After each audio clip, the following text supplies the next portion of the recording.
I am the Tofu Golem. Please enjoy the video. You start by confirming prerequisites.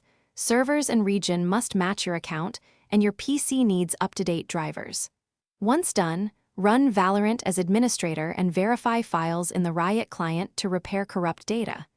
Make sure overlays and background apps like Discord, NVM, or performance hooks are closed. They can block the checking wait time. Finally, disable VPNs and proxies temporarily. These alter matchmaking routes and often cause the waiting check to hang.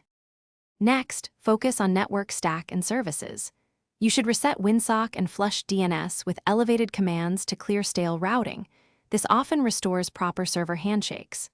Once complete, restart Riot Vanguard and all Riot-related services, then reboot your router to clear NAT issues. Make sure Windows Firewall or third-party firewalls explicitly allow Riot and Vanguard executables. Otherwise, packets get dropped mid-handshake, and you'll keep seeing checking wait time. These steps remove the common intermediate blockers. Finally, if the problem persists, reinstall Vanguard first, then perform a clean Valorant reinstall to reset all drivers and configs. Try connecting via a mobile hotspot or different ISP.